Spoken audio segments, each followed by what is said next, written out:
ओमकार ने फोन काट दिया और फोन की स्क्रीन पर वैदेही की फोटो देखकर बोला, चलो वसूली करने जाता हूँ। तुम थी तो चुपचाप चोरी चोरी जाना पड़ता था, लेकिन अब तो आराम से बिना किसी डर के जा सकता हूँ। बस महाकाल से एक ही दुआ है कि तुम्हें कभी पता न चले कि तुम्हारा भाई क्या करता है। भगवान की नजरों में गिरना मंजूर है, लेकिन अपने लाडों की नजरों में बिल्कुल नहीं। तो हेलो गाइस, कैसे हो?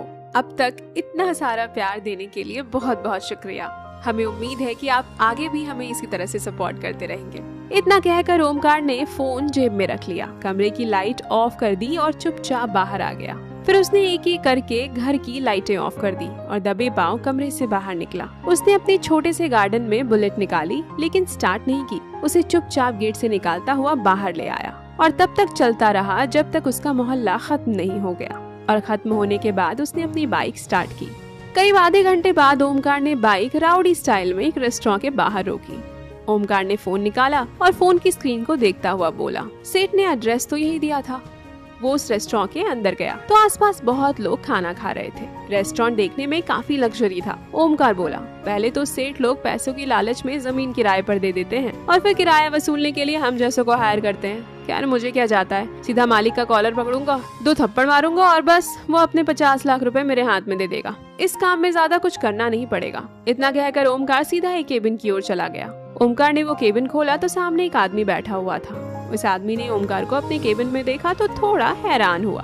फिर बोला, जी आप कौन? ओमकार ने चेयर खींची, चेयर पर बैठ गया और अपने पैर क्रॉस करके टेबल पर रख दिए और फिर उस आदमी को देखकर बोला, तेरा मालिक कहाँ है? बुला उसे, काम की बात करनी है। ओमकार जिस स्टाइल से बैठा था, मैनेजर डर गया। उसने डरते हुए कहा, उनसे क्या काम है? ओमकार ने टेबल पर रखा हुआ पेपर वेट उठाया और उसे अगले ही पल सामने रखी हुई स्क्रीन पर दे मारा और ये नजारा देखकर मैनेजर और ज्यादा डर गया। ओमकार मैनेजर की आंखों में देखकर बोला, बाप का माल समझ रखा है? 2 महीने से इस रेस्टोरेंट का किराया क्यों नहीं भरा? मैनेजर को समझते देर नहीं लगी कि ये इंसान क्यों आया है। ओमकार ने उस मैनेजर को देखकर एक बार फिर धमकी भरे लहजे में कहा, तुझे पिटना है क्या?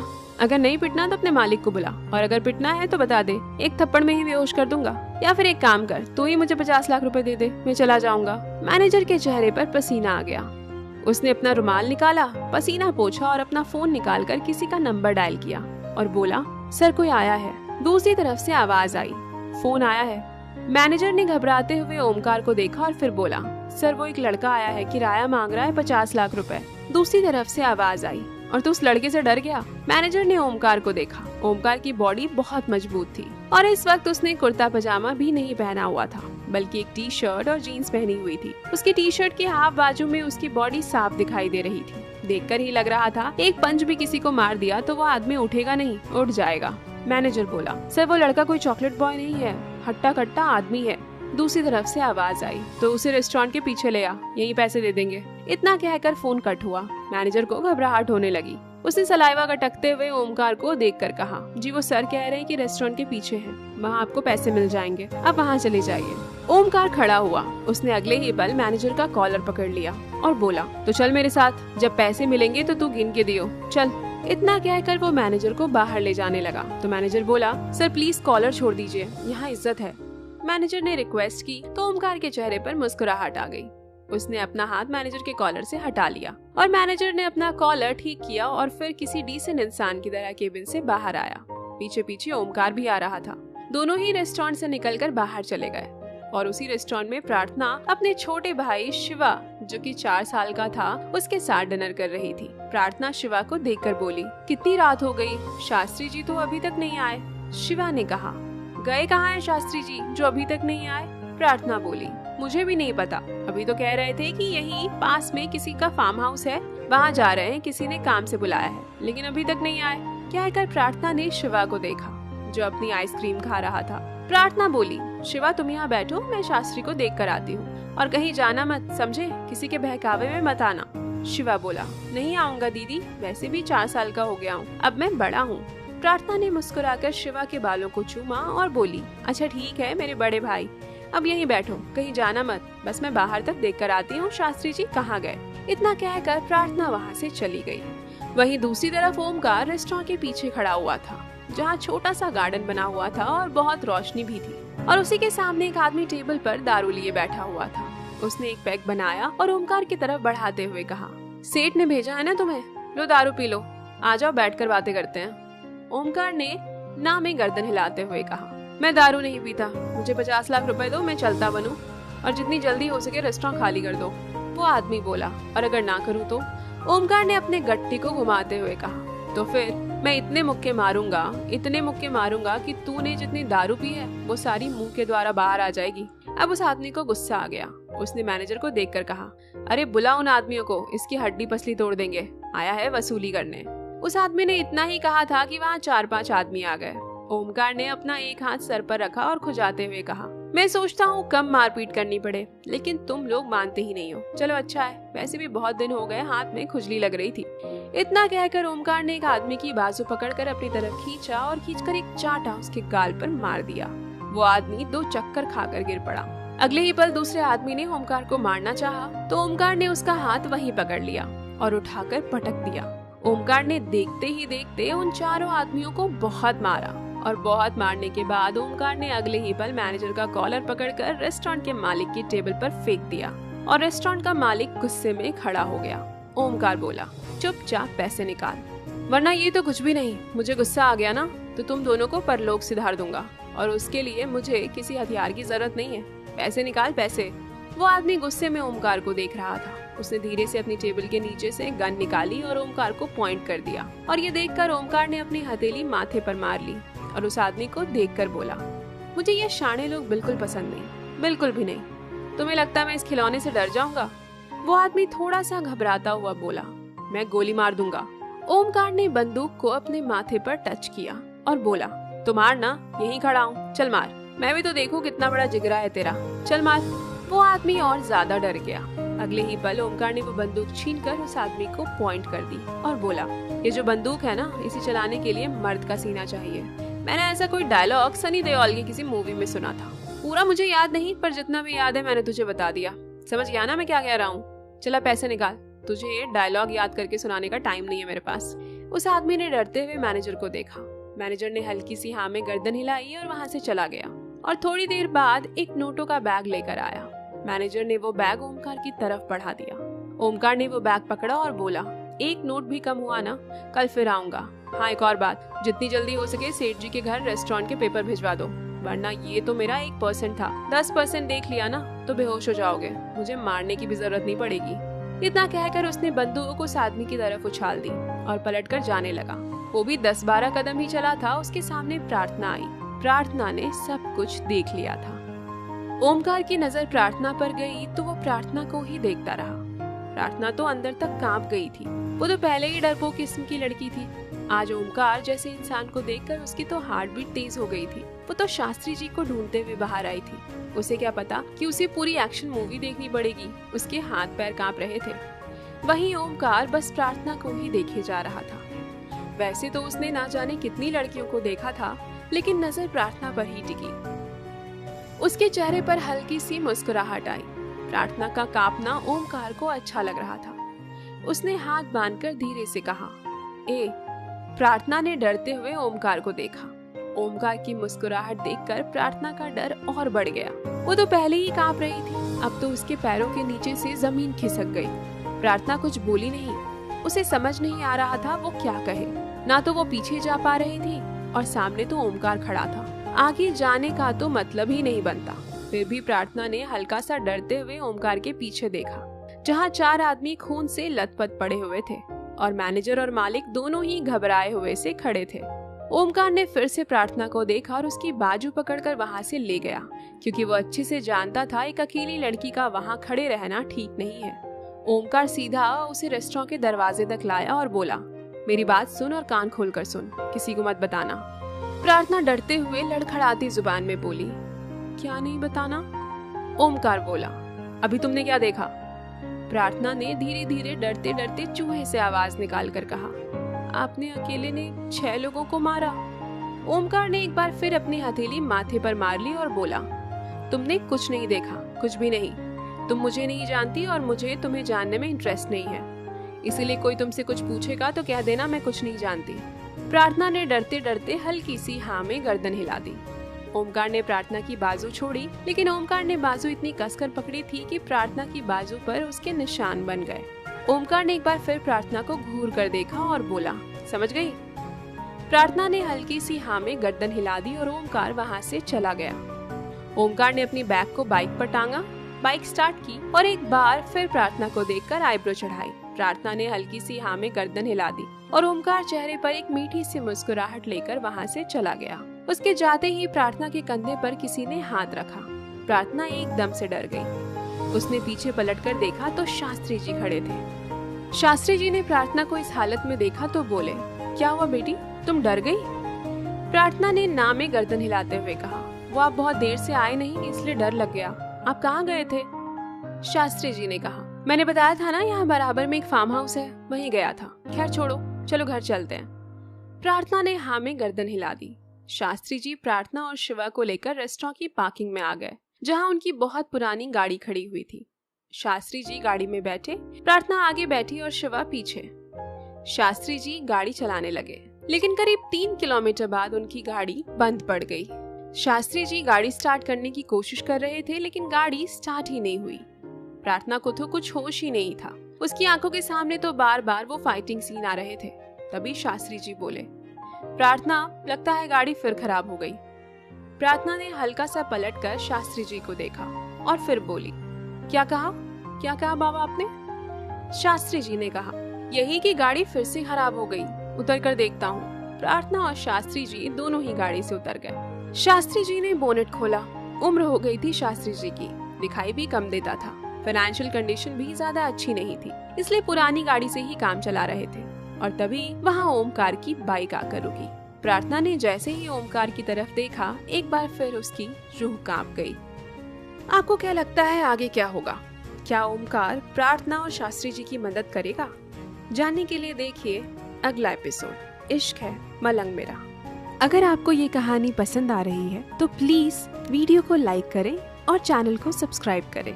इस वीडियो का टारगेट रखते हैं 50 लाइक्स। 50 लाइक्स पूरे होते ही कहानी का अगला पार्ट अपलोड किया जाएगा। तब तक के लिए अपना ध्यान रखें और खुश रहें। हेलो गाइस, कैसे हैं आप लोग? तो आपके पेशेंस, आपके वेट, आपके इंतज़ार के लिए बहुत बहुत तहे दिल से शुक्रिया। एक्चुअली मेरी तबीयत ठीक नहीं थी और अभी भी मैं बिल्कुल ठीक नहीं हूँ। डॉक्टर ने मुझे बेड रेस्ट प्रिस्क्राइब किया है, पर मैं कोशिश कर रही हूँ कि मैं आपके लिए ये स्टोरी जहाँ से मैंने छोड़ा था वहाँ से मैं कंप्लीट करूँ और डेली आपके पास कंटेंट लेके आऊँ, क्योंकि आप लोग बहुत बेसब्री से इंतज़ार कर रहे थे, तो मेरा ये फ़र्ज़ भी बनता है। और बहुत बहुत शुक्रिया अभी तक इंतज़ार करने के लिए, और मैं कोशिश करूँगी कि वीडियोस आपको डेली मिले। चलिए शुरू करते हैं एपिसोड 12, इश्क है मलंग मेरा।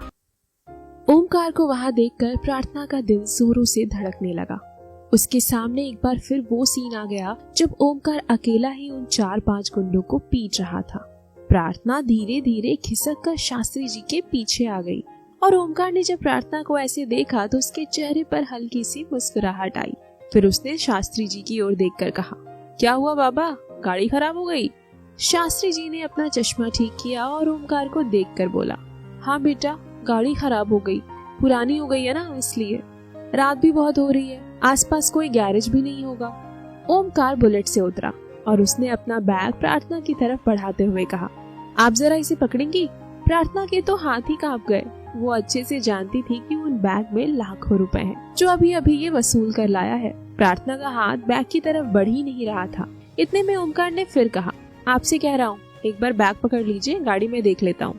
प्रार्थना ने कांपते हाथों से बैग पकड़ा और इसी दौरान उसकी 2 उंगली ओमकार के हाथ से टच हो गई और ओमकार को एक झटका सा महसूस हुआ।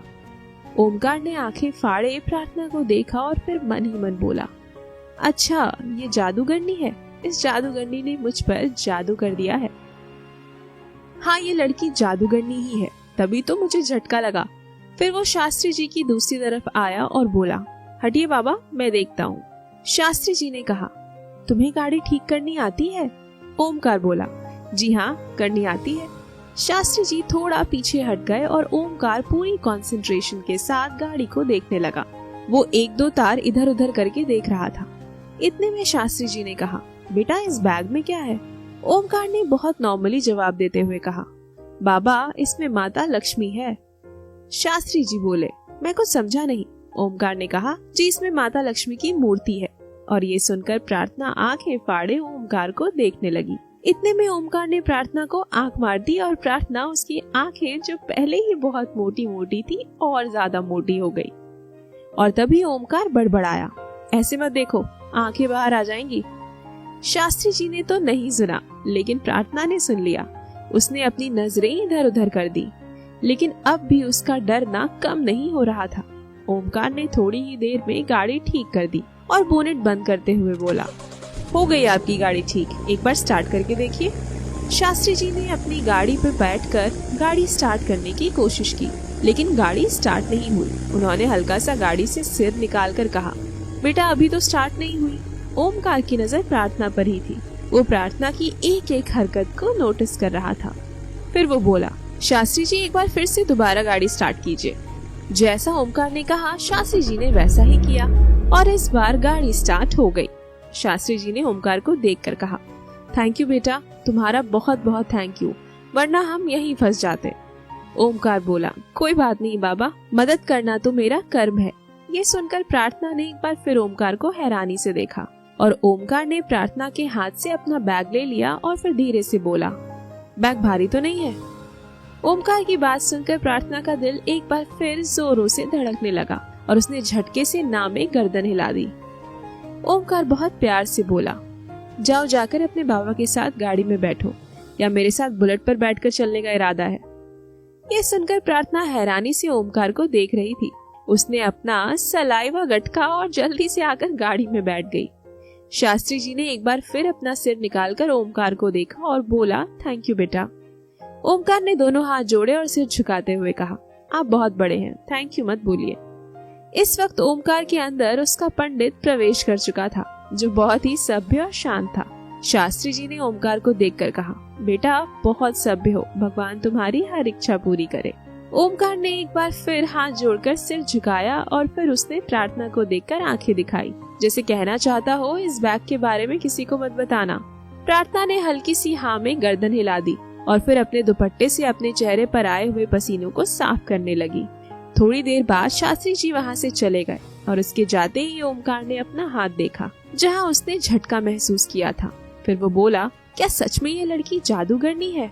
अरे नहीं, जादूगर कहाँ रह गए, अब तो जो कुछ भी है हम ही है। इतना कहकर उसने बैग फिर से बाइक पर टांगा और अपनी बुलेट लेकर वहाँ से चला गया। थोड़ी देर बाद उसने बुलेट एक बड़े से महल जैसे घर के बाहर रोकी। वो बुलेट से उतरा, इतने में एक आदमी आया। ओमकार ने उसे वो बैग पकड़ाते हुए कहा, सेठ को दे देना, और मेरे पैसे? उस आदमी ने एक दूसरा बैग ओमकार को दिया। ओमकार ने वो बैग ले लिया और बोला, पूरे 15 है ना? वो आदमी बोला, हाँ ओमकार 15 ही है, हम जानते हैं कि तुम पैसों में समझौता नहीं करते। ओमकार ने बैग लेकर बाइक पर टांगा और बोला, याद भी रखना कि मैं पैसों से समझौता नहीं करता। इतना कहकर उसने अपनी बाइक स्टार्ट की और वहाँ से चला गया और करीब आधे घंटे बाद उसने बाइक एक अनाथ आश्रम के बाहर रोकी। वो बाइक से उतरा, उसने आसपास देखा तो सब शांत था। अनाथ आश्रम का वॉचमैन सो रहा था।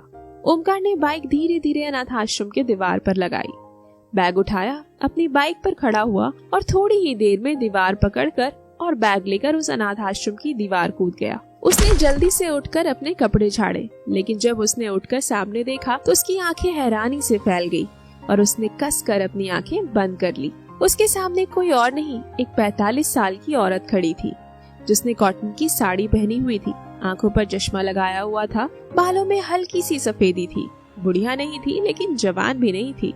ओमकार ने उसे देखा और धीरे से बोला, माँ आप सोई नहीं? वो औरत बोली, तुम्हें शर्म नहीं आती? ओमकार ने ना में गर्दन हिला दी। उस औरत ने कहा, थोड़ी भी नहीं आती। ओमकार ने फिर से ना में गर्दन हिला दी। उस औरत ने कहा, जैसे आए हो वैसे चले जाओ, वरना मुझसे पिट जाओगे। ओमकार ने बैग उस औरत की तरफ बढ़ाते हुए कहा, ठीक है चला जाऊंगा, इसे ले लीजिए। वो औरत बोली, मुझे तुम्हारे पाप की कमाई नहीं चाहिए। ओमकार ने कहा, इस पाप की कमाई की वजह से ही अनाथ आश्रम चल रहा है, और वैसे भी मैं किसी ईमानदार आदमी के पैसे लेकर नहीं आया। आपको कैसे समझाऊं, अनाथ आश्रम में इतने बच्चे हैं, आप अकेले नहीं संभाल पाएंगी, ले लीजिए ना पैसे। उस औरत ने ना में गर्दन हिलाते हुए कहा, मैंने कहा ना मुझे पाप की कमाई नहीं चाहिए। ओमकार अगले ही पल उस औरत के पैरों में लेट गया और हाथ जोड़कर बोला, मान जाओ ना माँ, क्यों बार बार ऐसी बातें करती हो। उस औरत ने अगले ही पल ओमकार के कान पकड़े और उसे उठाते हुए बोली, मैं तुम्हारी माँ नहीं हूँ, इसलिए तुम मेरी बात नहीं मानते। ओमकार की आंखें हल्की सी नम हुई। वो बोला, ऐसी बातें मत करो। मेरी सगी माँ होती वो भी मुझे इतना प्यार नहीं करती जितना आप करती है। और सच कहता हूँ ये पैसे बुरे नहीं है, बुरे आदमियों के पैसे हैं, लेकिन पैसे बुरे नहीं है। और सच कहूँ तो पैसे अच्छे बुरे होते ही नहीं। मुझे इनका पता है। इन पैसों की जरूरत अनाथ आश्रम के बच्चों को है, तो आपको ये पैसे रख लेने चाहिए, प्लीज। इतना कहकर उसने फिर से हाथ जोड़े। आखिरकार उस औरत को ओमकार की बात माननी पड़ी और उसने बैग लेते हुए कहा, तुम नहीं सुधरोगे। ओमकार ने अगले ही पल उस औरत को गले लगा लिया और बोला, सुधर जाऊंगा माँ, सुधर जाऊंगा, बस आप पैसे लेने से मना मत कीजिए। उस औरत ने ओमकार को खुद से दूर किया और उसके गाल पर हाथ लगाकर बोली, वैदेही कैसी है? ओमकार बोला, अच्छी है, ठीक है, शादी हो गई उसकी। और हाँ, एक और बात, आप उसकी शादी में आई क्यों नहीं? उस औरत ने कहा, अनाथ आश्रम का दुनिया भर का काम है। चाहती तो थी कि मैं भी आकर उसे आशीर्वाद दूं, लेकिन क्या करती, आ ही नहीं पाई। चलो कोई बात नहीं, किसी और दिन मिल लूंगी। वैसे उसकी शादी किससे की है? ओमकार बोला, शाश्वत दीवान से। ये सुनकर उस औरत की आंखें हैरानी से फैल गईं। वो बोली, कौन शाश्वत दीवान? अनुराग दीवान का बेटा शाश्वत? ओमकार बोला, नहीं, उसके माँ बाप नहीं है। मतलब मुझे नहीं पता उसके माँ बाप का नाम क्या है, लेकिन लड़का अच्छा है, मुझे अच्छा लगा। सब कुछ पता किया है मैंने उसके बारे में। कोई गलत काम नहीं करता। बहुत कम टाइम में अपना खुद का बिजनेस स्टार्ट कर लिया, खुद का बिजनेस खड़ा कर लिया। बाकी फैमिली के बारे में मुझे कुछ नहीं पता। उस औरत ने अपने सीने पर हाथ रखा और फिर ओमकार को देखकर बोली, एक बार फैमिली का पता तो करते। ओमकार ने कहा, अच्छा, इस बार पता कर लूंगा, अब चलता हूँ। उस औरत ने कहा, कुछ खाओगे नहीं? ओमकार बोला, नहीं, आज आपने इतनी डांट खिला दी, आज के लिए काफी है, अगली बार आऊंगा तो खा लूंगा। इतना कहकर ओमकार ने देखते ही देखते वो दीवार फिर से कूदी। थोड़ी देर में उस औरत के कानों में बुलेट स्टार्ट होने की आवाज आई। ओमकार वहाँ से जा चुका था। वो औरत बैग लेकर अंदर आ गई। उसने उस बैग में से पैसे निकाले और तिजोरी में रख दिए और फिर अपनी चेयर पर आकर बैठ गई। उसने एक ड्रॉर खोला, उसमें से एक फोटो निकाली और उस फोटो को देखने लगी। ओमकार घर आ चुका था। वो आया और सीधा अपने बेड पर लेट गया। उसने अपनी आंखें बंद की। वो आज बहुत खुश था। जब जब वो वसूली करने जाता था और उसे मोटी रकम मिलती थी, वो उन सारे पैसों को अनाथ आश्रम में डोनेट कर देता था और ये करके ओमकार सुकून से सोता था। आज भी वो सुकून से सोने की कोशिश कर रहा था, लेकिन उसका सुकून तो प्रार्थना कब का अपने साथ ले गई थी। ओमकार ने आंखें बंद की तो उसे प्रार्थना दिखाई दी। उसने झटके से आंखें खोल ली। उसने इधर उधर देखा और फिर से आंखें बंद की। फिर से उसे प्रार्थना दिखाई दी। उसने फिर से आंखें खोली और बोला, मतलब सच में वो लड़की जादूगरनी है? ओह गॉड, मैं तो उस जादूगरनी के चक्कर में फंस गया। वो तो अपने घर में बैठी हुई मुझे मंत्रों से बांध देगी, मुझ पर काला जादू करेगी। नहीं नहीं, वो तो बहुत गोरी है, वो तो सफेद जादू करेगी, काला जादू तो नहीं करेगी। इतना कहकर ओमकार ने फिर से आंखें बंद की। उसे फिर से प्रार्थना दिखाई दी, लेकिन इस बार उसने आंखें नहीं खोली, बल्कि प्रार्थना की चेहरे को याद करने लगा। उसका डरना, कांपना, उसकी मोटी मोटी आंखें याद कर करके ओमकार के चेहरे पर मुस्कुराहट आती गई और थोड़ी ही देर में वो सो गया। वहीं दूसरी तरफ दीवान हाउस में विनायक की आज सगाई थी। शांति और अशोक दोनों ने ज्यादा मेहमानों को नहीं बुलाया था, क्योंकि दोनों को बस जल्दी से विनायक की शादी काव्या से करके पूरी प्रॉपर्टी अपने नाम करवानी थी। बाकी विनायक से उन्हें कोई लेना देना नहीं था। वहीं दूसरी तरफ काव्या अपने कमरे में तैयार हो रही थी। उसने एक बहुत सुंदर लहंगा पहना हुआ था। वो खुद को मिरर में देखकर बोली, वाह काव्या, तो कितनी खूबसूरत लग रही है। कभी नहीं सोचा था कि तेरी शादी एक पागल से होगी, पर ये तो सोच, उस पागल से शादी करके तुझे कितने सारे पैसे मिलेंगे। 30% की मालकिन हो जाएगी तू। और ये गौरव तुझे बस 2 करोड़ में निपटा रहा था। इसे तो मैं शादी के बाद बताऊंगी। और तभी गौरव उस कमरे में आया। काव्या ने मिरर में गौरव को देखा तो उसकी सांसें रुक गई। वहीं गौरव बोला, मिरर में देखकर क्या बड़बड़ा रही हो? जो बोलना है मुझे देखकर भी बोल सकती हो। अगले ही पल काव्या पलटी और गौरव के करीब जाकर उसे गले लगाकर बोली, यही सोच रही हूँ, शादी के बाद मैं और तुम हनीमून पर कहाँ जाएंगे। यह सुनकर गौरव हंसने लगा और काव्या भी उसकी हंसी में शामिल हो गई। गौरव ने एक उंगली काव्या के गाल पर फिराते हुए कहा, जहाँ तुम कहो वही चलेंगे, बताओ कहाँ जाना चाहती हो। इतना कहकर गौरव सोफे पर बैठ गया और उसने काव्या को अपनी गोद में बिठा लिया। आगे की कहानी जानने के लिए देखते रहिए इश्क है मलंग मेरा। अगर आपको कहानी अच्छी लग रही है तो वीडियो को लाइक करें और चैनल को सब्सक्राइब करें। मिलते हैं अगले एपिसोड में। हेलो गाइस, कैसे हैं आप लोग? आप लोग एक काम करो, आप लोग वीडियोस को ना अभी लाइक और सब्सक्राइब कर दो। उससे क्या होगा, आप लोग अंत तक भूल जाते हो, और इतनी बीमार होने के बाद अगर मुझे सब्सक्राइबर ना मिले, लाइक्स ना मिले, तो मोटिवेशन नहीं मिलता। तो मुझे लगता है मैं डिजर्व करती हूँ थोड़ी तो प्यार, है ना। मतलब इतनी खराब हालत में भी मैं लेटे लेटे रिकॉर्ड कर रही हूँ, फुल बेड रेस्ट में होने के बाद भी। तो उम्मीद है ये वीडियोस पे मुझे अब तक सबसे ज्यादा लाइक्स मिलेंगे। तो चलिए शुरू करते हैं इश्क है मलंग मेरा एपिसोड 13। गौरव काव्या को लेकर गोद में बैठा हुआ था। उसके हाथ धीरे धीरे हरकत करने लगे। काव्या तो चाहती ही थी कि वो गौरव पर पूरी तरीके से कंट्रोल पाले, ताकि गौरव बाद में उसे डिवोर्स देने के लिए ना कहे। काव्या अपनी अक्ल के घोड़े दौड़ाती हुई बोली, गौरव डिवोर्स देना जरूरी है क्या? नहीं, मतलब ऐसा नहीं हो सकता कि मैं शादी विनायक से करूं और पत्नी धर्म तुम्हारा निभाती रहूं? ये सुनकर गौरव की आंखें गुस्से से भर गई, लेकिन वो काव्या को गुस्सा नहीं दिखाना चाहता था। गौरव को लगता था वो काव्या के साथ गेम खेल रहा है, लेकिन काव्या भी गौरव के साथ गेम ही तो खेल रही थी। शायद काव्या नहीं जानती थी गौरव कितना खतरनाक है। उसने गौरव को बहुत हल्के में ले लिया था। गौरव ने सिचुएशन को स्मूथली हैंडल करते हुए कहा, नहीं, डिवोर्स तो देना ही पड़ेगा, वरना गड़बड़ हो जाएगी। और वैसे भी डिवोर्स देने में तुम्हें प्रॉब्लम क्या है? काव्या एक उंगली से गौरव की गर्दन पर टच करते हुए बोली, मुझे तुमसे दूर जाना पड़ेगा, पर मैं तुमसे दूर नहीं जाना चाहती। आखिर हम दोनों जरूरत से जुड़े हुए हैं, और तुम भी जानते हो तुम्हारे अलावा मैंने किसी को करीब नहीं आने दिया। समझ रहे हो ना? गौरव ने काव्या की उंगली पकड़ ली और बोला, समझा करो डार्लिंग, अभी तो तुम्हें डिवोर्स देना ही पड़ेगा। हो सकता है हम बाद में अपना रिश्ता कंटिन्यू कर ले। ये सुनकर काव्या मन ही मन गुस्से में बोली, तुम्हें ऐसा लगता है कि तुम डिवोर्स दिलवा दोगे? मैं डिवोर्स नहीं दूंगी, जिंदगी भर इस प्रॉपर्टी की मालकिन बनकर रहूंगी। तुम मुझे एक बार शादी करके दीवान हाउस लेकर तो आओ। मैंने भी उस घर में पैर न जमा लिए तो मेरा नाम भी काव्या नहीं।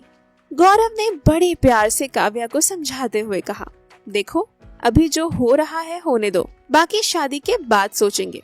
और वैसे भी तुमने तो तय किया था ना कि तुम 2 करोड़ रुपए लेकर इंडिया छोड़ दोगी। काव्या बोली, लेकिन क्या करूं, तुम्हारी आदत हो गई है तुम्हारे पास ऐसे बैठने की। समझो ना गौरव, हर बात कहने की तो नहीं होती। गौरव मन ही मन बोला, तुम्हारे जैसे 36 आई और 36 गई। तुम्हें लगता है कि गौरव तुम्हें समझेगा? फिर उसने बड़े प्यार से कहा, मैंने कहा ना, एक बार शादी होने दो, फिर देखते हैं क्या करते हैं। चलो अब जल्दी से अपना मेकअप ठीक करो और बाहर चलने की तैयारी करो। और तभी उस कमरे का दरवाजा खटखटाया। काव्या जल्दी से खड़ी हो गई और मिरर के सामने जाकर अपना मेकअप ठीक करने लगी। फिर उसने गहरी सांस लेकर कहा, कम इन।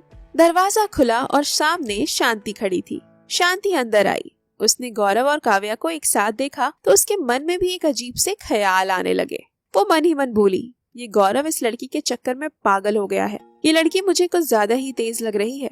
एक साइन करने के इसे 2 करोड़ चाहिए। मुझे लगता है गौरव ने बहुत महंगा सौदा किया है। शांति ने अपने इमोशंस कंट्रोल किया और मुस्कुराकर बोली, गौरव तुम जाओ विनायक के कमरे में, उसे लेकर आओ। तुम्हारे अलावा वो किसी से बाहर नहीं आएगा। गौरव ने हाँ में गर्दन हिलाई और वहाँ से चला गया।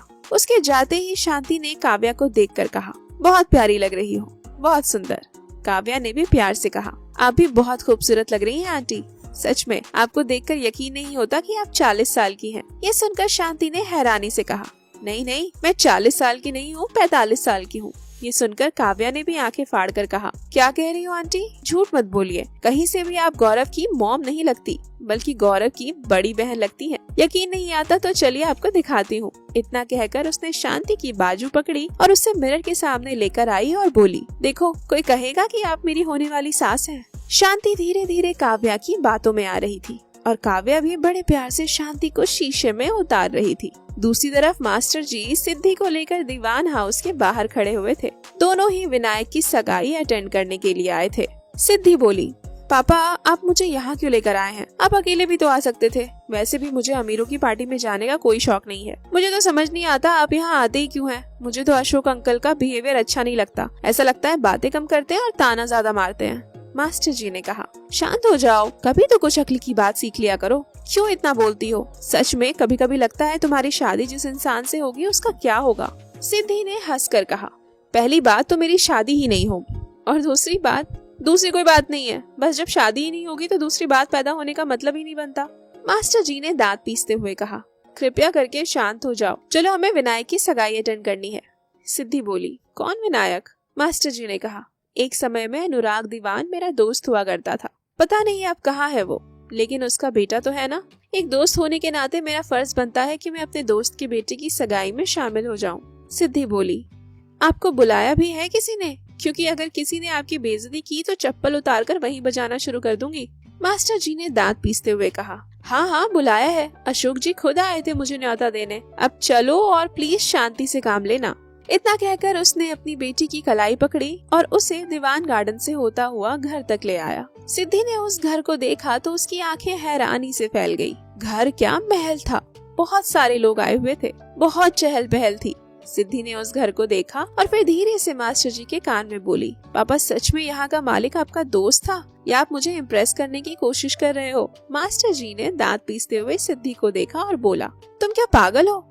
सच में तुम्हारी माँ चली गई और तुम आफत को मेरे सर पर छोड़ गई। मैं क्या तुमसे झूठ बोलूंगा? मेरी क्या उम्र झूठ बोलने की है? कम से कम यही सोच लो कि तुम्हारे पापा मास्टर जी हैं। कुछ तो सोच के बोला करो। और बेवकूफ लड़की, मैं तुम्हें इम्प्रेस क्यों करूंगा, बेवकूफ कहेगी। सिद्धि ने एक नजर अपने पापा को देखा और बोली, मुझे नहीं लगता अनुराग अंकल आपके दोस्त थे, कुछ और बात है। जल्दी बताओ क्या बात है। कहीं ऐसा तो नहीं आप मुझे इस घर से चोरी से लेकर गए थे और आप लौटाने आए हो? मैं पहले ही कह देती हूँ, मैं आपके साथ ही रहूंगी हमेशा। मास्टर जी ने सिद्धि से कहा, माफ कर दो दीवी, मेहरबानी करके कुछ देर के लिए तो शांत हो जाओ। सिद्धि बोली, नहीं मैं शांत नहीं हो सकती जब तक आप मुझे सच नहीं बताएंगे। मास्टर जी ने कहा, सच तो बता दिया, अनुराग एक समय में मेरा दोस्त हुआ करता था। सिद्धि बोली, और कहाँ है अब आपके दोस्त अनुराग? मास्टर जी ने कहा, पता नहीं कहाँ है। सिद्धि अब थोड़ा सा सीरियस होकर बोली, और उनकी पत्नी? मास्टर जी ने कहा, मुझे उनकी पत्नी के बारे में भी नहीं पता। कई बार अशोक से पूछ चुका हूँ लेकिन वो बातों को घुमा देता था। सिद्धि बोली, मैंने तो पहले ही कहा था मुझे वो टकलू बिल्कुल अच्छा नहीं लगता। मास्टर जी ने सिद्धि को डांटते हुए कहा, ऐसे नहीं बोलते, उम्र में तुमसे बहुत बड़े हैं। इतना कहकर मास्टर जी ने एक दूसरी तरफ देखा जहाँ एक आदमी खड़ा था और मास्टर जी को देखकर मुस्कुरा रहा था। मास्टर जी ने सिद्धि से कहा, मैं उनसे मिलकर आता हूँ, तब तक तुम घर देख लो। सिद्धि ने हाँ में गर्दन हिलाई और मास्टर जी वहाँ से चले गए। अब सिद्धि उस बड़े से महल जैसे घर को देख रही थी। डर तो सिद्धि के अंदर था ही नहीं। वो घूमती घूमती सीढ़ियों से होती हुई उस बड़े से आलिशान बंगले को देख रही थी और तभी उसकी नजर एक कमरे पर गई जिसका थोड़ा सा दरवाजा खुला हुआ था। वहाँ से उसे विनायक दिखाई दे रहा था।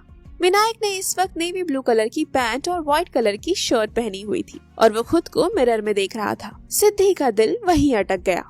वो विनायक को देखती रही। हालांकि विनायक का चेहरा उसे साफ दिखाई नहीं दे रहा था, फिर भी उसकी हार्ट बीट तेज हो गई। न जाने क्यों उसके कदम अपने आप ही विनायक की तरफ बढ़ गए। उसने हल्का सा दरवाजा खोलकर देखा और तभी विनायक ने पलटकर सिद्धि को देखा। सिद्धि तो एकदम से हैरान हो गई। उसे विनायक की शक्ल याद थी जब विनायक ने उसे ट्रैफिक सिग्नल पर दुपट्टा ठीक करने के लिए कहा था। विनायक सिद्धि को देखता रहा और सिद्धि भी विनायक को ही देखे जा रही थी। पता नहीं क्यों जब जब सिद्धि विनायक के पास होती थी विनायक को पॉजिटिव वाइब्स आती थी। विनायक ने धीरे से कहा, तुम मेरी थोड़ी मदद कर दोगी? सिद्धि तो आंखें फाड़े विनायक को देखती रही। फिर उसने एकदम से हल्की सी हाँ में गर्दन हिलाई। विनायक ने अपनी कोट की तरफ इशारा करते हुए कहा, तो फिर मुझे वो पहना दो। विनायक इस वक्त बिल्कुल भी ऐसा नहीं लग रहा था कि वो पागल है या उसका दिमाग बच्चों जैसा है, बल्कि सिद्धि तो विनायक को ही देखती रही। उसने आज से पहले विनायक जितना हैंडसम लड़का देखा ही नहीं था। सिद्धि धीरे से विनायक के कोट के पास गई। वो ऐसा क्यों कर रही थी उसे भी पता नहीं था। ऐसा लग रहा था जैसे विनायक की प्रेजेंस उसे हिप्नोटाइज करती है। सिद्धि ने विनायक को कोट पहनने में मदद की। फिर वो आगे आई और उसके कोट के कॉलर को ठीक करने लगी।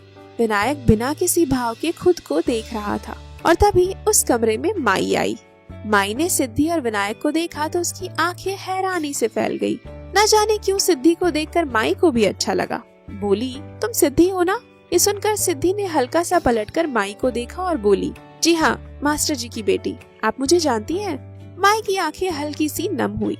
वो बोली, हाँ जानती हूँ, तुम्हारे पापा से कई बार तुम्हारा जिक्र सुना। तुम यहाँ क्या कर रही थी? सिद्धि बोली, इन्हें कोट पहनने में मदद कर रही थी। माई ने विनायक की ओर देखा और बोली, तुम जानती हो ये कौन है? सिद्धि ने बहुत मासूमियत से ना में गर्दन हिला दी। माई बोली, ये विनायक दीवान है, आज इसकी सगाई है।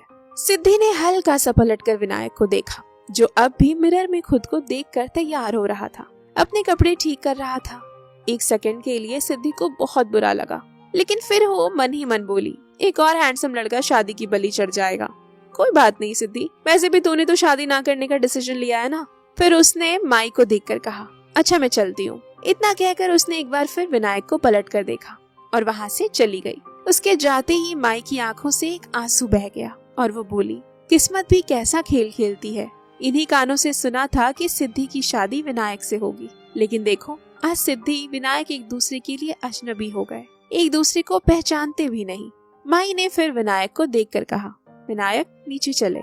विनायक बोला, हाँ माई चलते हैं, लेकिन ये सगाई क्या होती है? माई बोली, शादी करने से पहले सगाई करनी पड़ती है। तुम काव्या को रिंग पहनाओगे और काव्या तुम्हें रिंग पहनाएगी, समझ गए? नीचे जाकर कुछ भी उल्टा सीधा मत करना, वरना तुम जानते हो ना गौरव क्या करेगा। विनायक की आंखों में हल्का सा डर आ गया। उसने हाँ में गर्दन हिलाई और बोला, मैं कुछ भी उल्टा सीधा नहीं करूँगा, जैसा गौरव भैया ने कहा है वैसा ही करूँगा। फिर तो वो मुझे नहीं मारेंगे ना? माई ने हाँ में गर्दन हिलाई और विनायक के बालों में हाथ फेरते हुए कहा, नहीं, फिर वो तुम्हें नहीं मारेगा। तुम बस नीचे जाकर चुप रहना, किसी से कुछ मत कहना, समझ गए? विनायक ने हाँ में गर्दन हिलाई। माई ने विनायक की बाजू पकड़ी और कमरे से बाहर आ गई और तभी सामने गौरव आ गया। उसने हाथ बांधकर माई से कहा, सब कुछ समझा दिया ना? माई ने हाँ में गर्दन हिलाते हुए कहा, हाँ सब कुछ समझा दिया, फिर भी अगर थोड़ी बहुत गलती हो जाए तो माफ कर देना। गौरव दांत पीसते हुए बोला, गलती की गुंजाइश नहीं है। तो दोस्तों आपको क्या लगता है, विनायक की सगाई काव्या से ठीक ठाक हो जाएगी? जानने के लिए देखिए अगला एपिसोड इश्क है मलंग मेरा। और गाइस प्लीज लाइक और सब्सक्राइब जरूर से जरूर कर देना। हेलो गाइस, इतना प्यार और सपोर्ट देने के लिए बहुत बहुत थैंक यू। इसी तरह एक्सपेक्ट करते हैं कि आप हमें प्यार और सपोर्ट देते रहेंगे और वीडियोस को ऐसे ही लाइक और चैनल को सब्सक्राइब करते रहेंगे। इसी के साथ हम आगे बढ़ते हैं इश्क है मलंग मेरा के एपिसोड नंबर 14 पर। गौरव ने अगले ही पल विनायक का कॉलर पकड़कर अपनी तरफ खींचा और विनायक डर के मारे अपनी नजरें झुकाकर खड़ा रहा। गौरव बोला, सुना ना, तुमने गलती की गुंजाइश नहीं है, जरा से भी गलती हुई तो तुम जानते हो मैं तुम्हें कैसे हैंडल करता हूँ। विनायक ने अटकते हुए घबराते हुए कहा, मैं समझ गया भैया, गलती नहीं होगी, मुझे काव्या को अंगूठी पहनानी है, वो जो आपके साथ आई थी। गौरव ने अगले ही पल विनायक का कॉलर छोड़ा और उसके सीने को हल्का सा थपथपाते हुए बोला, गुड, गलती नहीं, जब तुम्हें कहा जाएगा तुम काव्या के हाथ में अंगूठी पहनाओगे, समझ गए? विनायक ने हाँ में गर्दन हिला दी। गौरव ने फिर माई को देखकर कहा, नीचे किसी को नहीं पता कि विनायक पागल है, अगर किसी को पता चल गया तो आपके सामने मारूंगा और आप कुछ नहीं कर पाएंगी, और अगर मुझे पकड़ने की कोशिश की तो इस घर से निकाल दूंगा, और जहाँ तक मैं आपको जानता हूँ आप इस घर से तो नहीं जाना चाहती, अपने मालिक की वफादार हैं, आप विनायक को इस हालत में छोड़कर तो नहीं जाएंगी। माई ने हाँ में गर्दन हिलाई और बोली, नीचे किसी को पता नहीं चलेगा विनायक की तबीयत के बारे में, मैं इसे समझा दूंगी। गौरव ने गुस्से में दोनों को देखा और हाँ में गर्दन हिलाई और चला गया। उसके जाते ही विनायक की आंखों में पानी आ गया, वो कांपने लगा। माई ने विनायक के हाथों को पकड़कर उसे समझाते हुए कहा, डरो मत विनायक, कुछ नहीं करना, बस तुम नीचे जाओगे, किसी से बात नहीं करोगे और चुपचाप काव्या का हाथ पकड़कर उसकी उंगली में अंगूठी पहना दोगे। थोड़ी देर वहाँ खड़े रहना, थोड़ा सा मुस्कुराना, 1-2 फोटो खींचेंगे और उसके बाद मैं तुम्हें ऊपर कमरे में ले आऊंगी। डरोगे नहीं ना? विनायक ने हल्की सी ना में गर्दन हिला दी, लेकिन उसका चेहरा ही बता रहा था कि वो गौरव की धमकी से कितना डर गया। माई ने उसकी बाजू पकड़ी और उसे लेकर जाने लगी। वो सीढ़ियों तक पहुंची ही थी कि वहाँ गौरव खड़ा था। उसने माई को देखकर कहा, अब क्या घर के नौकर ये काम करेंगे? जाओ, मैं ले जाऊंगा इसे। इतना कहकर उसने विनायक की बाजू पकड़ी और वो विनायक को लेकर सीढ़ियों से होता हुआ धीरे धीरे नीचे आने लगा। पार्टी में आए हर इंसान की नजर विनायक और गौरव पर ही टिकी हुई थी। इसमें दो राय नहीं थी कि विनायक बहुत हैंडसम था। ब्लू कलर के 3 पीस सूट में वो बहुत ज्यादा गुड लुकिंग लग रहा था। धीरे धीरे वो नीचे आने लगा। सिद्धि भी विनायक को ही देखे जा रही थी। कुछ सोचकर सिद्धि के मन में अचानक से आया, हाय, काश मेरी शादी विनायक से हो जाए। अगले ही पल वो होश में आई और बोली, क्या बकवास कर रही है सिद्धि, चल चल, ऐसा कुछ नहीं होगा। वो फिर सबको देखने लगी। विनायक धीरे धीरे नीचे आया और सब मेहमानों के सामने जाकर खड़ा हो गया और तभी एक लड़की चिल्लाकर बोली, विनायक दीवान, आज तो तुम बहुत हैंडसम लग रहे हो। सिद्धि ने उस लड़की को गुस्से में देखा जो विनायक को देखकर कुछ ज्यादा ही खुश थी। इतने में एक दूसरी लड़की ने कहा, यस विनायक दीवान, तुम तो सच में बहुत हैंडसम हो। लकी है काव्या कि उसकी शादी तुमसे हो रही है। वही काव्या जो देख तो विनायक को रही थी, लेकिन उसकी नजर गौरव पर भी थी और उसकी आंखों में चमक थी। उसके चेहरे पर मुस्कुराहट आ गई और तभी मास्टर जी ने सिद्धि को देखकर कहा, तुम पीछे क्यों खड़ी हो, चलो हम भी आगे चलते हैं। सिद्धि बोली, हम आगे जाके क्या करेंगे पापा, खड़े रहिए ना यहीं, थोड़ी देर में ये दोनों एक रिंग एक्सचेंज करेंगे और सगाई हो जाएगी। बस फिर हम 2 ताली बजाएंगे, थोड़ा सा खाना खाएंगे, 2 ताने सुनेंगे अंकल के और चले जाएंगे। मास्टर जी ने कहा, सिद्धि तुम ऐसी क्यों हो, इतनी तेज बनकर कहाँ जाओगी। सिद्धि भी बड़ी मासूमियत से बोली, क्योंकि आप बहुत सीधे हो पापा, मुझे तेज बनना पड़ता है, समझिए ना पापा। मास्टर जी जानते थे अपनी बेटी के सामने वो जीत नहीं सकते। उन्होंने अपनी बेटी का हाथ पकड़ा और थोड़ा सा आगे आ गए और तभी पीछे से किसी ने हल्का सा पुश किया और सिद्धि बिल्कुल काव्या के पास जाकर खड़ी हो गई। उसे वहाँ खड़ा नहीं होना था, लेकिन फिर भी वो वहीं खड़ी थी। और तभी अनाउंसमेंट हुई जो शांति ने की थी। वो बोली, आज मेरे बेटे विनायक की सगाई है, वो भी काव्या से। दोनों एक दूसरे को काफी अरसे से जानते थे और अब हमने इस दोस्ती को एक नाम दिया है। वहाँ खड़े जितने भी लोग थे सब क्लैपिंग करने लगे। शांति ने विनायक की ओर देखकर कहा, अंगूठी पहनाओ। लेकिन विनायक एकदम से घबरा गया, उसके चेहरे पर पसीने आ गए। गौरव उसके पास ही खड़ा था। विनायक की सगाई करना किसी टास्क से कम नहीं था, क्योंकि विनायक पागल हो चुका है, ये बात बाहर नहीं आई थी।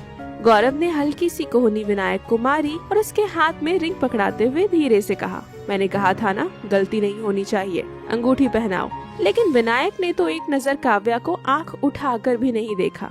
उसकी घबराहट उसके चेहरे पर झलक रही थी। और तभी उस भीड़ में से एक लड़की बोली, विनायक दीवान, अगर काव्या का अंगूठी नहीं पहनानी तो मेरी उंगली खाली है, मुझे पहना दीजिए। और इतना कहकर वहाँ खड़ी 3-4 लड़कियाँ चिल्लाने लगी। पता नहीं क्यों सिद्धि को उन लड़कियों पर गुस्सा आ रहा था। सिद्धि ने हल्का सा पलटकर उन लड़कियों को देखा और फिर से वो विनायक को देखने लगी। ऐसा लग रहा था जैसे विनायक का चेहरा उसे आकर्षित कर रहा है। इतने में गौरव ने फिर से धीरे से कहा, विनायक सुनाई नहीं दिया, मैंने क्या कहा। ये सुनते ही विनायक ने झट से हाथ पकड़ा और सेकंड के पहले अंगूठी को उंगली में पहना दिया। और ये नजारा देखकर गौरव के आंखों में गुस्सा उतर आया। वहीं सिद्धि, वो तो आंखें फाड़े अपनी उंगली को देख रही थी। विनायक ने घबराहट में काव्या का हाथ ना पकड़ के सिद्धि का हाथ पकड़ लिया और उसकी उंगली में अंगूठी पहना दी। गौरव ने कसकर अपनी आंखें बंद कर ली। वहीं काव्या भी गुस्से में गौरव को ही देखे जा रही थी। शांति और अशोक भी वहीं खड़े थे। दोनों ही जैसे तैसे अपने गुस्से को कंट्रोल कर रहे थे। विनायक ने एक नजर उठाकर भी किसी की तरफ नहीं देखा, चुपचाप खड़ा रहा। 1 सेकंड के लिए वहाँ सन्नाटा पसर गया और तभी सिद्धि चिल्लाते हुए बोली, मिस्टर विनायक दीवान, दिखाई कम देता है क्या, ये मेरा हाथ है। विनायक ने एक नजर सिद्धि को देखा तो कुछ सेकंड तक सिद्धि को ही देखता रहा और सिद्धि भी विनायक को ही देखे जा रही थी, लेकिन गुस्से में। फिर उसने आसपास नजर घुमाई तो उसे उसके पापा दिखाई नहीं दिए। गौरव ने दांत पीसते हुए कहा, हो कौन तुम, और तुम्हारी इतनी हिम्मत कि तुम यहाँ फैमिली में शामिल हो गई। मेहमान हो तो जाकर पीछे खड़ी रहो ना, आगे क्या कर रही हो। सिद्धि को गौरव की बात लग गई। वो बोली, बड़े बदतमीज और घटिया किस्म के इंसान हो, मेहमानों से इस तरह बात करते हैं। और मुझे कोई शौक नहीं है मिस्टर विनायक से अंगूठी पहनने का। अपने भाई को समझाओ ना, इसने गलती से मेरा हाथ क्यों पकड़ा। इतना कहकर सिद्धि अपनी अंगूठी को निकालने की कोशिश करने लगी, लेकिन ये तो महादेव ने उसकी किस्मत में लिखा हुआ था, शायद बहुत पहले लिख दिया था। विनायक की शादी तो सिद्धि से ही लिखी हुई थी और इसे होने को कोई टाल नहीं सकता था। सिद्धि लगातार अंगूठी निकालने की कोशिश कर रही थी, लेकिन ऐसा लग रहा था कि वो अंगूठी सिद्धि की उंगली में फिट हो चुकी है। गौरव गुस्से में बोला, अब निकालो ना अंगूठी। सिद्धि ने गौरव को देखकर कहा, एक्सक्यूज मी, मुझसे चिल्लाकर बात मत करो, वरना मैं चप्पल निकालकर मारने में एक्सपर्ट हूँ। निकाल रही हूँ ना, दिख नहीं रहा, निकल नहीं रही। और तभी काव्या ने सिद्धि को देखकर कहा, तुम इसे नहीं निकालोगी, तुम जानती भी हो ये कितनी महंगी है। सिद्धि बोली, तुम्हारी शक्ल से ज्यादा महंगी तो होगी, अब चुपचाप खड़ी रहो। निकाल रही हूँ, लेकिन अंगूठी तो जैसे फंस चुकी थी, अब नहीं निकल रही थी। वो सोचकर अशोक बोला, रहने दो, कोई बात नहीं, गलती हुई है। फिर उसने शांति की ओर देखकर कहा, शांति जाओ दूसरी अंगूठी लेकर आओ। शांति ने एक नजर गुस्से में सिद्धि को देखा तो सिद्धि बोली, ऐसे गुस्से में देखकर मत जाइए, मैंने कुछ नहीं किया। अगर यहाँ खड़ा होना भी पाप है तो हाँ, ये पाप तो मुझसे हो गया। रही बात इस अंगूठी की, फिक्र मत कीजिए, आपकी अंगूठी आपके मुंह पर मार कर जाऊंगी।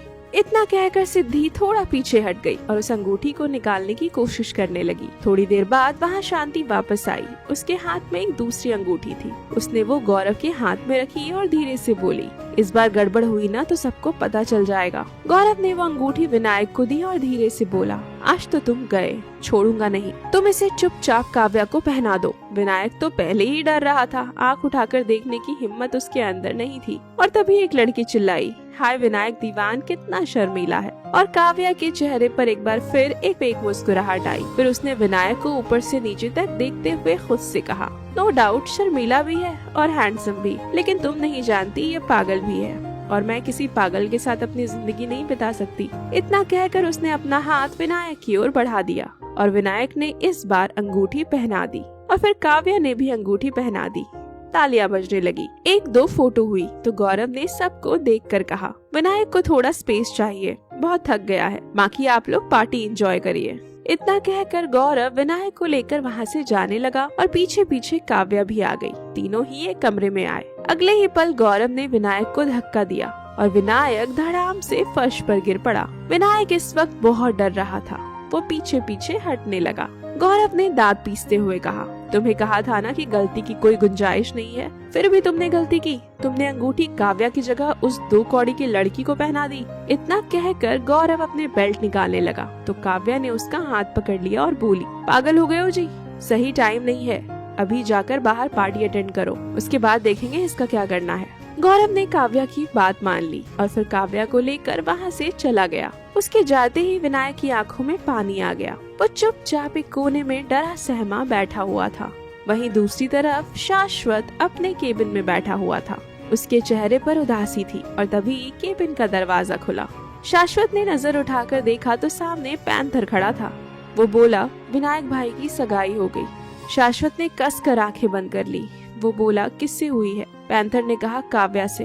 कौन है मैं नहीं जानता, लेकिन सुना है विनायक को काफी टाइम से जानती है। शाश्वत बोला, जहाँ तक मैं जानता हूँ भाई जी किसी काव्या नाम की लड़की को नहीं जानते, मुझे काव्या की हिस्ट्री चाहिए। पैंथर थोड़ा आगे आया और गुस्से में बोला, चले क्यों नहीं जाते अपने भाई जी के पास, उसे जरूरत है तुम्हारी।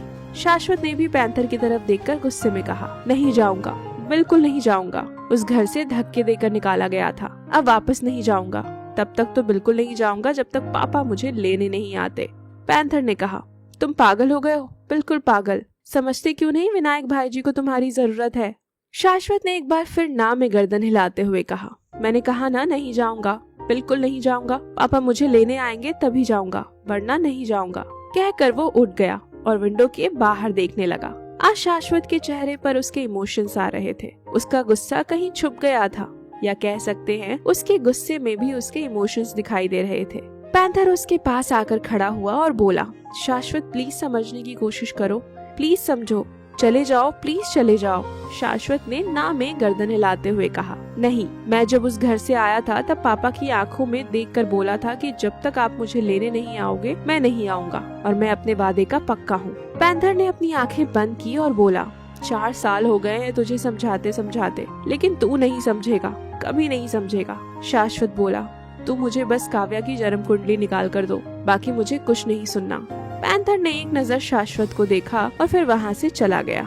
उसके जाते ही शाश्वत ने आंखें बंद की। उसके कानों में कुछ आवाज गूंजने लगी, निकल जाओ मेरे घर से, निकल जाओ, तुम्हारी जैसी औलाद पैदा होने से अच्छा था कि मैं बे औलाद ही रह जाता। निकल जाओ मेरे घर से, और आज के बाद इस घर की तरफ पलट कर मत देखना। मैं तुमसे तुम्हारा नाम, तुम्हारी पहचान छीनता हूँ। जाओ, बहुत उड़ रहे हो ना अपने बाप का नाम लेकर, जाकर अपनी पहचान कमाओ। शाश्वत की आंखों में आंसू आ गए। वह अपने पापा की बात को याद कर रहा था, वह आवाज जो उसके दिल को हमेशा दर्द पहुंचाती थी। अगर आपको कहानी पसंद आ रही है तो वीडियो को लाइक करें और चैनल को सब्सक्राइब करके ही जाएं। आगे की कहानी सुनने के लिए देखते रहिए इश्क है मलंग मेरा। छोड़ दिया इस जीवन का सब भार तुम्हारे हाथों में, है जीत तुम्हारे हाथों में, है हार तुम्हारे हाथों में। वो कहते हैं ना, कभी कभी ईश्वर पर सब कुछ छोड़ देना चाहिए। तो चलिए आज ईश्वर का नाम लेते हुए इस एपिसोड को स्टार्ट करते हैं। वीडियोस पे इतना अच्छा रिस्पांस देने के लिए और इतना प्यार देने के लिए आपका बहुत बहुत धन्यवाद, और शाउट आउट टू मोप्रिया दास इतने सारे कमेंट्स के लिए। तो चलिए आज शुरू करते हैं इश्क है मलंग मेरा एपिसोड 15। 4 साल पहले की बात। शाश्वत आराम से सो रहा था और तभी उसके मुंह पर पानी आकर गिरा और शाश्वत जल्दी से उठ गया। शाश्वत घबराता हुआ खुद से बड़बड़ाया, लगता है बाथरूम में सो गया। उसने नजर उठाकर देखा तो उसके सामने इस वक्त विनायक खड़ा था, जिसने 3 पीस सूट पहना हुआ था और विनायक के हाथ में पानी का जग था। विनायक ने एक आईब्रो चढ़ाकर कहा, पूरी रात पार्टी करता है, सुबह घर आता है और टाइम से उठता भी नहीं। ग्रेजुएशन खत्म हो गई है तेरी, जितनी जल्दी हो सके ऑफिस ज्वाइन कर ले, वरना तू जानता है ना पापा को। शाश्वत उठकर खड़ा हो गया और अपने कपड़े झाड़ता हुआ बोला, भाई जी ये कौन सा तरीका है मुझे उठाने का, प्यार से भी तो उठा सकते थे। विनायक ने कहा, ओ भाई तुझे पता भी है मैं तुझे कितनी देर से उठा रहा हूँ, पता नहीं तू कैसा इंसान है, तुझे बिल्कुल भी पापा से डर नहीं लगता। शाश्वत खड़ा होकर बोला, यार मिस्टर दीवान से तू डर, मैं नहीं डरता। विनायक ने कहा, तेरी पापा से थोड़ी बहस क्या हो गई, तूने तो पापा को पापा कहना ही छोड़ दिया, ये मिस्टर दीवान क्या होता है। शाश्वत वॉशरूम की तरफ जाता हुआ बोला, शुक्र मना मिस्टर दीवान कहता हूँ, मिस्टर संजय दीवान नहीं कहता। इतना कहकर शाश्वत वॉशरूम में चला गया। विनायक बाहर ही खड़ा था, वो चिल्लाता हुआ बोला, 10 मिनट के अंदर बाहर आ, वरना सच कहता हूँ पापा डांटेंगे तो इस बार नहीं बचाऊंगा। शाश्वत ने कहा, हाँ हाँ तेरे पापा को और काम ही क्या है, हाथ धोकर मेरे पीछे पड़े हुए हैं। इतना कहकर उसने दरवाजा खोला और बोला, यार पापा की शादी करा देते हैं, मुझे लगता है पापा को शादी कर लेनी चाहिए, वो शादी कर लेंगे ना तो उनको गुस्सा थोड़ा कम हो जाएगा, पता नहीं इतना गुस्सा लाते कहाँ से हैं। अरे एक से एक लड़की मिलती है और पापा तो आज भी इतने हैंडसम और डैशिंग है कि कोई भी लड़की उन्हें देखते ही हाँ कर देगी। विनायक ने अपनी हथेली माथे पर मार ली और दांत पीसते हुए बोला, मेरा दिमाग खराब मत कर, जल्दी फ्रेश होकर बाहर आ, इससे पहले कि पापा भड़क जाएं। शाश्वत ने एक बार फिर दरवाजा बंद कर लिया। थोड़ी देर बाद शाश्वत बाहर आया और कपड़े पहनने लगा। विनायक तब तक शाश्वत को ही देखता रहा, फिर वो बोला, थोड़ा तो डर लिया कर। शाश्वत ने कहा, हाँ हाँ भाई मैं बहुत डरता हूँ, बहुत ज्यादा डरता हूँ। और तभी नीचे से आवाज आई, विनायक विनायक शाश्वत कहाँ है। विनायक ने मुंह बनाकर कहा, तेरे साथ साथ मेरी भी आफत आती है, कुत्ते नीचे मर जा। इतना कहकर विनायक कमरे से चला गया। तो शाश्वत बोला, हाँ हाँ बस आया, 2 मिनट भाई जी, तुम चलकर पापा का गुस्सा शांत करो, मैं बस 2 मिनट में आया। इतना कहकर शाश्वत तो बड़े आराम से मिरर में खुद को देखकर तैयार होने लगा, लेकिन अगले ही पल संजय की फिर से कड़कती हुई आवाज आई, शाश्वत 1 मिनट के अंदर अगर तुम नीचे नहीं आए तो मुझसे बुरा कोई नहीं होगा। अब शाश्वत थोड़ा सीरियस हो गया। शाश्वत अब थोड़ा सा घबराता हुआ कमरे से बाहर निकला और तेज कदमों से जल्दी जल्दी सीढ़ियों से होता हुआ जाकर चुपचाप खड़ा हो गया। उसके सामने उसके पापा खड़े थे, संजय दीवान, उम्र 45 साल, दिखने में आज भी हैंडसम। देखकर कोई भी कह सकता था कि हाँ विनायक और शाश्वत के पापा हैं। उन्होंने इस वक्त सफेद रंग का कुर्ता पजामा पहना था और ऊपर से एक शॉल ले रखा था, आंखों पर चश्मा, और इस साधारण से कपड़े पहनकर भी वो बहुत गुड लुकिंग लग रहे थे। शाश्वत ने हल्की सी नजर उठाकर अपने पापा को देखा और चूहे की आवाज निकालकर बोला, जी पापा। और अगले ही पल संजय ने कड़कती हुई आवाज में कहा, जी पापा। कौन है ये लड़की। शाश्वत ने एक लड़की की तरफ देखा। शाश्वत उस लड़की को नहीं जानता था। उसने फिर संजय की तरफ देखकर कहा, मुझे नहीं पता पापा कौन है। और ये सुनते ही संजय का हाथ उठ गया और उसने शाश्वत को मारने के लिए अपना हाथ उठाया, लेकिन चाटा शाश्वत को लगता उससे पहले ही विनायक ने हाथ पकड़ लिया और संजय की आंखों में देखकर थोड़ा सा रिक्वेस्ट करते हुए कहा, पापा एक बार बात तो सुन लो, प्लीज एक बार बात सुन लो, उसे भी तो बोलने का हक है, उसे भी तो अपनी बात रखने का हक है। संजय ने गुस्से में अपना हाथ झटकते हुए कहा, तुम्हारा बिगाड़ा हुआ है ये लड़का, तुम्हारा बिगाड़ा हुआ। दुनिया वाले कहेंगे कि माँ नहीं है तो लड़का बिगड़ गया, लेकिन तुम तो इसकी माँ बने घूमते हो। तुमने इसे कभी सही सलाह नहीं दी और इसका नतीजा आज हम देख चुके हैं। विनायक ने कहा, पापा प्लीज एक बार शाश्वत की बात तो सुनो। शाश्वत ने उस लड़की को देखा और वो लड़की तो बस नम आंखों से शाश्वत को ही देखे जा रही थी। शाश्वत ने धीरे से कहा, मैंने क्या किया है।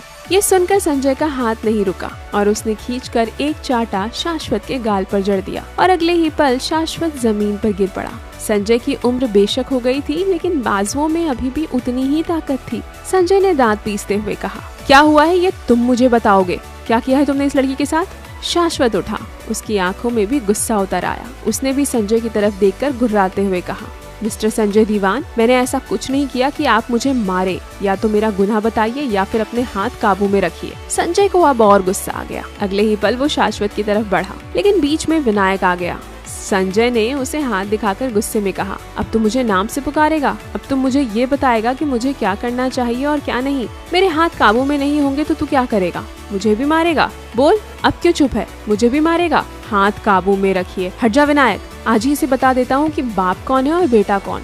शाश्वत ने भी गुस्से में कहा, लेकिन मुझे बताइए तो मैंने किया क्या है। इस बार संजय ने विनायक को तेजी से आगे से हटाया और शाश्वत की बाजू पकड़कर उसे आगे किया और उस लड़की की तरफ घुमाते हुए कहा, कौन है ये लड़की?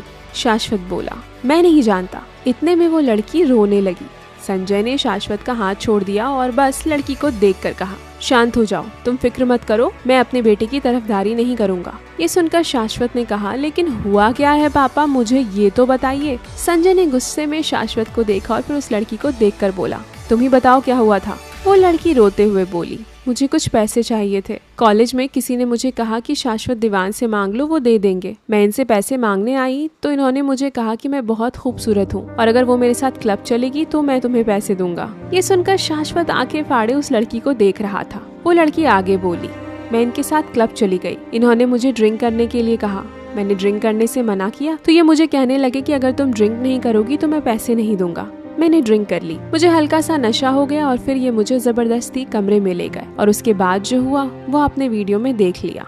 ये सुनकर शाश्वत आंखें फाड़े उस लड़की को देख रहा था और विनायक की सांसें ही रुक गई। विनायक बोला, देखो लड़की, झूठ मत बोलो, मेरा भाई ऐसा कुछ नहीं कर सकता, मैं जानता हूँ अपने भाई को। उस लड़की ने विनायक को देखा और रोते रोते बोली, मैं सच कह रही हूँ, झूठ नहीं बोल रही। सच में मेरे साथ इन्होंने ऐसे ही किया था। आपका भाई कल क्लब गया था मुझे लेकर। मैंने सारी फोटोग्राफ्स और वीडियो आपके पापा को दिखा दी है। ये सुनकर शाश्वत एक कदम उस लड़की की तरफ बढ़ा तो वो लड़की 2 कदम पीछे हट गई। संजय ने अगले ही पल शाश्वत के कॉलर पकड़ लिया और उसे हिलाते हुए बोला, कुछ कहेगा इस बारे में? ये लड़की झूठ बोल रही है ना? तू रुक, मैं तुझे प्रूफ दिखाता हूँ। इतना कहकर संजय ने मोबाइल शाश्वत के हाथ में रख दिया। उसमें एक वीडियो प्ले हो रही थी जिसमें शाश्वत उस लड़की के साथ जबरदस्ती कर रहा था और ये देखकर शाश्वत की आंखें हैरानी से फैल गईं। शाश्वत ने संजय की तरफ देखकर कहा, पापा मुझे विनायक भाई की कसम, मैंने आज तक किसी लड़की को हाथ नहीं लगाया। मैं ऐसा घटिया काम नहीं कर सकता। आप अपनी परवरिश पर इतना तो भरोसा रखिए कि मैं ऐसा काम नहीं कर सकता। फिर उसने उस लड़की को देखकर कहा, ए लड़की, अगर तुम्हें ये सब किसी ने पैसे देकर कहने के लिए कहा है तो मुझे बताओ। तुम नहीं जानती तुम क्या कर रही हो। तुम एक बाप बेटे के बीच में प्रॉब्लम क्रिएट कर रही हो। देखो, तुम्हें पैसे चाहिए तो खुलकर बोलो। जितने तुम्हें पैसे मिले होंगे मैं उससे दुगना दूंगा, लेकिन झूठ मत बोलो। ये वीडियो फेक है, बता दो मेरे पापा को कि ये वीडियो फेक है। ये सुनकर वो लड़की जोर जोर से रोने लगी और उम्मीद भरी नजरों से संजय को देखने लगी। संजय ने उस लड़की के सामने हाथ जोड़कर कहा, मुझे माफ कर दो, तुम जो चाहती हो वो होगा। तुम जो पनिशमेंट कहोगी मैं दूंगा, लेकिन पुलिस कंप्लेंट मत करना। मेरा बहुत बड़ा एम्पायर है, मेरी रेप्यूटेशन खराब हो जाएगी। ये सुनते ही वो लड़की और ज्यादा रोने लगी। वो रोते रोते बोली, अंकल, रेप्यूटेशन बस आप लोगों की ही होती है ना, हमारी तो कोई रेप्यूटेशन नहीं होती। मुझे किसी ने कहा शाश्वत बहुत अच्छा लड़का है और मैं भी पागल थोड़े से पैसों के लिए इनके पास आ गई। फिक्र मत कीजिए, मैं पुलिस को कंप्लेन नहीं करूंगी, लेकिन आपके पास बस ये उम्मीद लेकर आई थी कि मुझे इंसाफ मिलेगा, लेकिन आप भी वैसे ही निकले। इतना कहकर उस लड़की ने अपने आंसू पोंछे और चुपचाप उस घर से बाहर जाती रही। इस वक्त दीवान हॉल में सन्नाटा था। शाश्वत के हाथ में अभी भी वो मोबाइल था। वो तीनों खड़े हुए उस लड़की को जाता हुआ देख रहे थे। संजय की आंखों में गुस्सा था। वो लड़की घर से निकल गई। न जाने क्यों संजय भी थोड़ा थोड़ा चलता हुआ गार्डन तक आ गया। वो लड़की गार्डन से होती हुई बाहर चली गई और जैसे ही वो सड़क पर गई वैसे ही किसी ने उस लड़की को ट्रक से हिट कर दिया और ये नजारा देखकर संजय की आंखें फैल गई। वो भागता हुआ सड़क की ओर गया। अपने पापा को ऐसे देखकर शाश्वत और विनायक भी भागते हुए बाहर गए। संजय ने उस लड़की को देखा जो खून से लथपथ हो चुकी थी। उसकी आंखें बस संजय को ही देख रही थी और थोड़ी देर में वो आंखें बंद हो गई। संजय ने जल्दी से उस लड़की को उठाने की कोशिश की और तभी विनायक ने उसकी नब्ज चेक की, लेकिन वो लड़की मर चुकी थी। संजय का दिल जोरों से धड़कने लगा। उसने हल्का सा चेहरा घुमाकर देखा तो वहाँ शाश्वत खड़ा था। अब संजय से बर्दाश्त होना मुश्किल हो गया। उसने उस लड़की को वहीं जमीन पर लिटाया और अगले ही पल शाश्वत का कॉलर पकड़कर एक और चाटा उसके गाल पर जड़ दिया। शाश्वत कुछ बोला नहीं। विनायक ने अपने बॉडीगार्ड को देखकर कहा, ये सब हैंडल करो। फिर उसने जल्दी से संजय को पकड़ते हुए कहा, पापा मेरी बात सुनो। पापा, कहीं कोई गलती हुई है। पापा, हमारा शाश्वत ऐसा नहीं है। पापा, शाश्वत मेरी झूठी कसम नहीं खाएगा। लेकिन संजय तो अपना आपा खो चुका था। उसने विनायक को धक्का दिया और एक चाटा शाश्वत के गाल पर जड़ दिया। विनायक फिर से उठकर संजय को पकड़ने की कोशिश करने लगा तो संजय ने विनायक को हाथ दिखाकर रोकते हुए कहा, अगर तुम आज मेरे और शाश्वत के बीच में आओगे तो मेरा और तुम्हारा रिश्ता खत्म। ये सुनकर विनायक के कदम रुक गए। संजय ने गुस्से में शाश्वत को देखकर कहा, तुमने कसम खा ली है ना कि तुम मेरी कोई बात नहीं मानोगे। बचपन से लेकर आज तक तुमने मेरी कोई बात नहीं मानी, कोई भी नहीं। विनायक तुम्हारी छोटी छोटी गलतियों पर पर्दा डालता रहा और मैं भी चुप रहा, ये सोचकर कि तुम छोटे हो, जब बड़े होगे तो समझ आ जाएगी। लेकिन तुम्हें ये समझ नहीं आई, तुमने एक लड़की की जिंदगी खराब कर दी। उस लड़की ने हमारे ही घर के बाहर दम तोड़ दिया। क्या चाहते हो तुम? क्यों हो तुम इस घर में? तुम्हारी जैसी औलाद से तो बे औलाद हो जाता। वो सही था, कम से कम आज का दिन तो नहीं देखना पड़ता। इतना कहकर संजय ने एक और चाटा शाश्वत के गाल पर जड़ दिया। शाश्वत अपनी सफाई देता हुआ बोला, पापा मैं सच कह रहा हूँ, मुझे नहीं पता ये लड़की कौन है। आपको यकीन नहीं आता तो आपके तो इतने सारे सोर्सेज है ना, आप पता करवा लीजिए। मैं सच कहता हूँ, मैं नहीं जानता इस लड़की को। मैं विनायक भाई की झूठी कसम नहीं खाऊंगा। भाई जी की कसम, मैंने आज तक किसी लड़की को हाथ नहीं लगाया। ये सुनकर संजय ने एक बार फिर शाश्वत के कॉलर पकड़कर और वहीं लोहे के गेट से लगा दिया और चिल्लाते हुए बोला, मेरे विनायक की कसम मत खाओ झूठी कसम। तुम मर जाओगे तो मैं बर्दाश्त कर लूंगा, लेकिन मेरे विनायक को कुछ हो जाएगा तो मैं बर्दाश्त नहीं कर पाऊंगा। संजय ने आगे गुस्से में कहा, बस अब बहुत हुआ, मैं तुम्हें इस घर में नहीं देख सकता। निकलो यहाँ से, ये घर तुम्हारे लिए नहीं है। ये पैसा, प्रॉपर्टी, बिजनेस कुछ भी नहीं है। ये जो कुछ भी है मेरे विनायक का है, तुम्हारा नहीं है। निकलो यहाँ से। बस इसी के साथ ये एपिसोड यहीं पर खत्म होता है। आगे क्या होता है ये जानने के लिए देखिए आगे के एपिसोड इश्क है मलंग मेरा। अगर वीडियो पसंद आई तो प्लीज वीडियो को लाइक करें और चैनल को सब्सक्राइब करें। मिलते हैं अगले वीडियो में। हेलो गाइस, कैसे हो आप लोग? इससे पहले कि हम आगे बढ़े अपने सीरीज में एपिसोड 16 की तरफ, मैं बहुत बहुत धन्यवाद करना चाहूँगा आप सबको इतने अच्छे कमेंट्स के लिए और इतना सारा प्यार के लिए। और आज का शाउट आउट जाएगा प्रभजोत कौर को इतने स्वीट कमेंट के लिए। तो चलिए शुरू करते हैं इश्क है मलंग मेरा एपिसोड 16। विनायक ने एक बार फिर समझाते हुए कहा, पापा प्लीज एक बार शाश्वत की बात तो सुन लो। संजय ने हल्का सा पलटकर विनायक को देखा और चिल्लाते हुए बोला, तुम्हारी आंखों के सामने एक लड़की की लाश पड़ी है और अब भी तुम अपने भाई को बचाने की कोशिश करोगे? अगर ऐसा है तो तुम भी यहाँ से जा सकते हो। विनायक को भी गुस्सा आ गया। वो बोला, ठीक है, अगर आप शाश्वत को घर से निकालेंगे तो मैं भी इसके साथ जाऊंगा। मैं नहीं रहूंगा आपके पास, रहिए अपने महल में अकेले। संजय ने भी गुस्से से कहा, तो निकलो दोनों भाई, चले जाओ यहाँ से चले जाओ। विनायक ने भी अपने गुस्से को जैसे तैसे कंट्रोल किया और शाश्वत की बाजू पकड़कर कहा, चल हम दोनों भाई चलते हैं। वैसे भी पापा ने तो कसम खा ली है कि वो हमारी बात ही नहीं सुनेंगे। संजय ने भी दांत पीसते हुए कहा, हाँ चले जाओ और पलटकर इधर मत आना। इतना कहकर संजय घर के अंदर चला गया। संजय की हालत संजय ही जानता था। वहीं विनायक शाश्वत को देखकर बोला, चल चलते हैं दोनों भाई, पापा ने तो हद ही कर दी। इतना कहकर उसने शाश्वत को खींचा तो शाश्वत अपनी जगह ही खड़ा रहा। उसने विनायक को देखा और विनायक हैरानी से शाश्वत को ही देखे जा रहा था। विनायक बोला, मत जाओ भाई जी, आप मत जाओ भाई। अगर आप चले जाओगे तो पापा के साथ कौन रहेगा? पापा को कौन संभालेगा? एक आप ही तो हो जिस पर पापा आंख बंद करके भरोसा करते हैं। इतना बड़ा बिजनेस अकेले पापा कैसे संभालेंगे? इस वक्त पापा को आपकी जरूरत है। मेरी फिक्र मत करो, मैं पैंथर के साथ रह लूंगा, कोई प्रॉब्लम नहीं है। आप जाओ पापा के पास। कुछ दिनों में पापा का गुस्सा शांत हो जाएगा तो वो मुझे खुद ही फोन करके बुला लेंगे। फिर मैं उन्हें अपनी बात समझाने की कोशिश करूंगा। तब तक मुझे भी तो पता चलेगी ये लड़की कौन थी और यहाँ क्यों आई थी। मैं जैसा कह रहा हूँ वैसा ही कीजिए भाई जी, चले जाइए, पापा को आपकी जरूरत है। विनायक ने नाम में गर्दन हिलाते हुए कहा, नहीं, मैं नहीं जाऊंगा। पापा अगर तेरी बात नहीं मानते तो मेरी भी नहीं मानेंगे। मैं नहीं जाऊंगा। विनायक के सामने शाश्वत ने हाथ जोड़कर कहा, प्लीज भाई जी चले जाइए ना, प्लीज। विनायक की आंखें डगमगा गई। वो बोला, मैं तेरे बिना कैसे रहूंगा? शाश्वत ने कहा, मैं हमेशा के लिए थोड़ी जा रहा हूँ। कुछ दिनों में पापा का गुस्सा ठंडा हो जाएगा तो मैं खुद ही उनसे मिलने आ जाऊंगा, लेकिन तब तक तुम्हें पापा को संभालना पड़ेगा, प्लीज। विनायक ने हल्की सी हाँ में गर्दन हिलाई, अपने आंसू पोंछे और शाश्वत उसके सामने वहाँ से चला गया। विनायक तब तक शाश्वत को देखता रहा जब तक शाश्वत उसकी आंखों से ओझल नहीं हो गया। फ्लैशबैक खत्म होता है। शाश्वत की आंखों में पानी है। वो दिन था और आज का दिन था। शाश्वत पलटकर सूर्यवंशी हाउस नहीं गया और इसके पीछे बहुत सारे कारण थे। शाश्वत ने अपने आंसू पोंछ लिए और तभी उसका फोन वाइब्रेट हुआ। शाश्वत ने फोन उठाकर कहा, हाँ बोलो। दूसरी तरफ विनायक अब भी डरा सहमा सा उस कमरे में बैठा हुआ था। उसे डर लग रहा था क्योंकि वो अच्छे से जानता था कि जब गौरव कमरे में आएगा तो उसे मार पड़ेगी। और वही सब सोच सोच कर विनायक के चेहरे का पसीना ही नहीं सूख रहा था। वो चुपचाप कोने में बैठा था। उसके हाथ पैर कांप रहे थे। पर तभी कमरे का दरवाजा खुला। जैसे ही कमरे का दरवाजा खुला, विनायक की कंपन और बढ़ गई। उसकी हिम्मत दरवाजे की तरफ देखने की नहीं थी।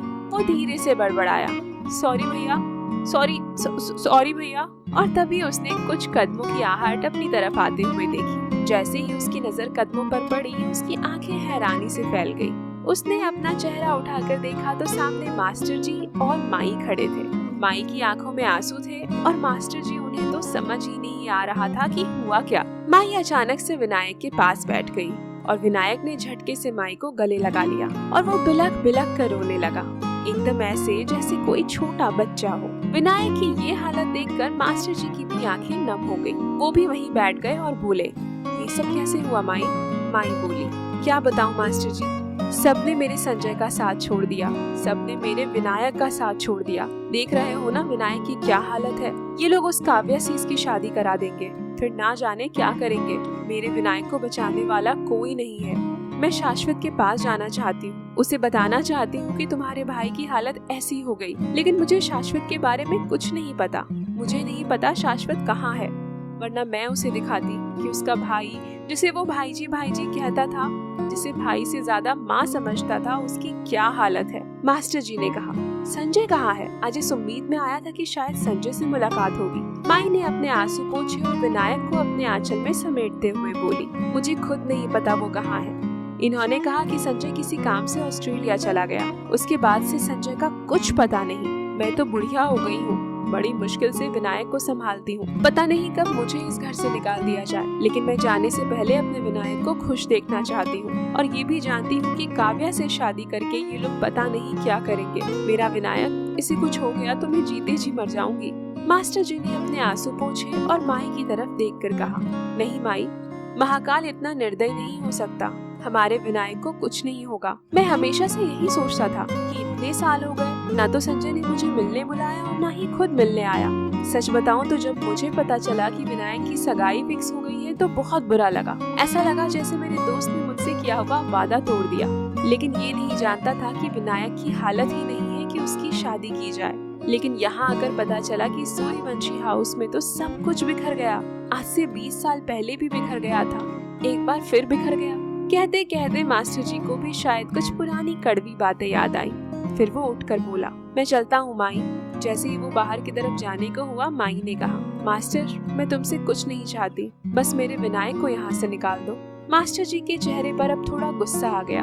वो हल्का सा पलटे और माई को देखकर बोले, निकालूंगा, बहुत जल्द निकालूंगा। संजय के एहसान भूला नहीं हूँ। अब मेरी बारी है कुछ ऐसा करने की जिससे विनायक इन सब से बच जाएगा। माई बोली, क्या करोगे? कैसे रोकोगे ये शादी को? संजय ने कहा, फिक्र मत करो माई, बस आप जो हो रहा है उसे होने दो। बस देखती जाओ, ये शादी तो नहीं होगी, ये मेरा वादा है। इतना कहकर मास्टर वहाँ से चला गया। जैसे ही वो बाहर आया, उसकी नजर सिद्धि पर पड़ी, जो एक कोने में खड़ी हुई अपनी उंगली से रिंग निकालने की कोशिश कर रही थी। मास्टर जी के कानों में कुछ आवाज गूंजने लगी, मास्टर, तू कहेगा तो सिद्धि को मैं हमेशा के लिए अपने घर ले जाऊंगा। मेरे विनायक के लिए क्या बोलता है? अब ये मत कहे कि मैं बहुत अमीर हूँ और तू बहुत गरीब। वैसे इतना गरीब भी नहीं है। वो अलग बात है कि भाभी के जाने के बाद तूने आगे बढ़ने की कोशिश ही नहीं की। तेरा क्या, तू तो मेरे साथ बैठकर चाय पी लेगा। अपनी बेटी की सोच। चल, मैं आज पूरे होश में तुझसे सिद्धि का हाथ मांगता हूँ। ये वो शब्द थे जो शायद कभी संजय ने मास्टर जी से कहे थे। मास्टर जी ने अपने इमोशंस को स्ट्रिक्टली कंट्रोल किया और सिद्धि के पास आकर बोला, ये क्या कर रही हो सिद्धि? सिद्धि ने मास्टर जी को देखा और गुस्से में लगभग भड़कते हुए बोली, ये देखो मिस्टर सूर्यवंशी ने मेरे साथ क्या किया। इतना कहकर उसने अपनी अंगूठी मास्टर जी की तरफ दिखाई और मास्टर जी का दिल एकदम से धक हो गया। कोई भी बाप अपनी बेटी की शादी एक पागल से तो नहीं कर सकता था, लेकिन यहाँ बात कुछ और थी। शायद संजय और मास्टर जी की दोस्ती बहुत गहरी थी और इस वक्त संजय को मास्टर की सपोर्ट की जरूरत भी थी। कहीं न कहीं महाकाल ने मास्टर जी को एक इशारा किया था और वो इशारा मास्टर जी समझ भी रहे थे। मास्टर जी ने कहा, क्या है ये सिद्धि? गुस्से में बोली, वो है ना वो हैंडसम सा लड़का, क्या नाम है उसका? विनायक सूर्यवंशी। उसने गलती से मुझे अंगूठी पहना दी और अब ये अंगूठी ऐसी फंसी है कि निकलने का नाम ही नहीं ले रही। और वो उस टकलू अंकल की बीवी शांति आंटी, वो मुझसे इतनी बदतमीजी से बात कर रही थी कि मन कर रहा था वहीं मुंह तोड़ दूं। और वो गौरव, मुझे उसकी शक्ल ही पसंद नहीं है। मैं यहाँ आना ही नहीं चाहती थी। ये देखो, गलती से मेरी सगाई विनायक से हो गई। अब तो मास्टर जी का दिल और ज्यादा जोरों से धड़कने लगा। जो वो सोच रहा था उसके करने के लिए उसे बहुत हिम्मत चाहिए थी और शायद अब वो हिम्मत ही इकट्ठी कर रहा था। मास्टर जी ने कहा, अभी अंगूठी नहीं निकलेगी, चलो यहाँ से। इतना कहकर उसने अपनी बेटी की कलाई पकड़ी और उसे खींचता हुआ वहाँ से ले गया। सिद्धि बोली, अरे पापा ऐसे कैसे नहीं निकलेगी, रुको मैं निकालती हूँ। लेकिन मास्टर ने अपनी बेटी की एक न सुनी और उसे खींचते हुए वहाँ से ले गए। दूसरी तरफ शाश्वत आज घर नहीं गया। पुरानी यादें उसे परेशान कर रही थी। वो अपने केबिन में ही था और तभी केबिन का दरवाजा खुला। शाश्वत ने नजर उठाकर देखा तो सामने पैंथर खड़ा था। पैंथर कुछ बोलता उससे पहले ही शाश्वत ने कहा, सामने वाले कमरे में फ्रिज में 2 बियर की बोतल है, उसे लेकर आ। पैंथर ने एक नजर शाश्वत को देखा और फिर चुपचाप वहाँ से चला गया। थोड़ी देर बाद वो बियर की 2 बोतल लेकर आया। उसने एक बोतल शाश्वत की तरफ बढ़ाई और दूसरी खुद लेकर उसके सामने चेयर पर बैठ गया। शाश्वत ने बियर की 2 घूंट ली और बोला, बता क्या इन्फॉर्मेशन है। पैंथर बोला, काव्या ठीक लड़की नहीं है, पूरी बात का नहीं पता, लेकिन पता नहीं सूर्यवंशी हाउस में कुछ तो खिचड़ी पक रही है। मुझे लगता है ये शादी रुक जानी चाहिए। और एक बात समझ नहीं आती, विनायक भाई तो ठीक भी नहीं है, तो उनकी शादी हो क्यों रही है। शाश्वत बोला, यही तो पता लगाना है, आखिर पापा के दिमाग में चल क्या रहा है। पापा ऐसे ही भाई जी की शादी कैसे कर सकते हैं। पैंथर बोला, मुझे तो कुछ गड़बड़ लग रही है। तू एक काम कर, एक बार घर होकर आ, देखकर तो आ, हो सकता है भाई जी ठीक हो गए हो। शाश्वत बोला, नहीं अभी ठीक नहीं हुए। जिस डॉक्टर से विनायक भाई का इलाज चल रहा है मेरा उससे कांटेक्ट है। उन्होंने कहा कि विनायक भाई को ठीक होने में अभी टाइम लगेगा। पैंथर बोला, मैं जितना भी पता लगाने की कोशिश करूं लेकिन अंदर की बात बाहर नहीं आती। किसी भी नौकर से पूछ लो, सब नौकर एक ही जवाब देते हैं कि साहब हमें नहीं पता, साहब हमें नहीं पता। किससे पूछूं कि आखिर उस घर में चल क्या रहा है। शाश्वत बोला, कुछ भी चल रहा हो लेकिन एक बात तो पक्की है ना कि काव्या अच्छी लड़की नहीं है, तो बस फिर उसे किडनैप करो। ये सुनकर पैंथर को खांसी आ गई। शाश्वत बोला, क्या और कोई तरीका है शादी रोकने का। पैंथर बोला, और अगर अंकल को पता चल गया तो वो वैसे ही तुझसे नाराज है, ऐसा ना हो कि यहाँ आकर तुझे मारना शुरू कर दे। शाश्वत बोला, मैं मिस्टर सूर्यवंशी से नहीं डरता, तू बस काव्या को किडनैप कर, बाकी देखते हैं क्या होगा। दोनों दोस्तों ने बहुत चर्चा किया। शाश्वत को अब नशा भी होने लगा। शाश्वत बोला, अब मैं घर जा रहा हूँ। इतना कहकर वो उठा तो पैंथर ने कहा, आराम से और प्लीज घर जाकर वैदेही से कुछ उल्टा सीधा मत करना। शाश्वत ने नशीली आंखों से पैंथर को देखकर कहा, उल्टा सीधा मतलब। शाश्वत की बात सुनकर पैंथर को थोड़ी सी हंसी आ गई। शाश्वत ने आंखें छोटी की और बोला, हाँ उल्टा सीधा मतलब। पैंथर बोला, इसमें 2 राय नहीं है कि भाभी बहुत सुंदर है, पर जहाँ तक मैं तुझे जानता हूँ तो भाभी की तरफ आकर्षित भी हो रहा है, तो जरा संभल के, ऐसा ना हो कि उसकी खूबसूरती सच उगलवा ले। शाश्वत बोला, मानता हूँ वैदेही बहुत खूबसूरत है, इसका मतलब ये नहीं कि मैं भूल जाऊँ कि उसकी वजह से मेरा भाई पागल हो गया, उसकी वजह से मुझे करोड़ों का नुकसान हुआ। तो देखता जा क्या हालत करता हूँ मैं इस लड़की की। इतना कहकर शाश्वत ने अपनी गाड़ी की चाबी उठाई और वहाँ से निकल गया। उसके जाते ही पैंथर बोला, पता नहीं मैं इसे इतना समझाता हूँ ये समझता क्यों नहीं। दूसरी तरफ 1 घंटे में शाश्वत ने गाड़ी अपने घर के बाहर रोकी। वो थोड़े से लड़खड़ाते कदमों से उतरा और घर के अंदर चला गया। उसने बेल बजाई लेकिन किसी ने दरवाजा नहीं खोला। उसने फिर से बेल बजाई, इस बार भी कोई नहीं आया। तीसरी बार उसने दरवाजा खटखटाते हुए कहा, बबीता आंटी सो गई क्या, बबीता आंटी। और तभी दरवाजा खुला। शाश्वत ने देखा तो सामने वैदेही खड़ी थी, जिसने पीच कलर की साड़ी पहनी हुई थी और वो उसमें बहुत खूबसूरत लग रही थी। 1 सेकंड के लिए शाश्वत को पैंथर की बात याद आ गई कि वैदेही बहुत खूबसूरत है। शाश्वत के अंदर वैदेही को लेकर कुछ भावनाएं पनपने लगे, लेकिन उसने उन्हें स्ट्रिक्टली हैंडल किया और वैदेही को सामने से हटाता हुआ बोला, हटो आगे से, इतनी देर क्यों लगाई दरवाजा खोलने में। वैदेही कुछ नहीं बोली और शाश्वत अपना कोट निकालने की कोशिश करने लगा, लेकिन नशे में होने की वजह से उससे कोट निकल ही नहीं रहा था। वैदेही आगे आई और शाश्वत का कोट निकालने में मदद करने लगी। तभी शाश्वत ने वैदेही का हाथ झटकते हुए कहा, मेरे पास आने की कोशिश भी मत करना, वरना तुम जानती नहीं हो मैं तुम्हारा क्या करूँगा। इसके आगे क्या होता है ये जानने के लिए तो आपको अगले एपिसोड तक इंतजार करना पड़ेगा।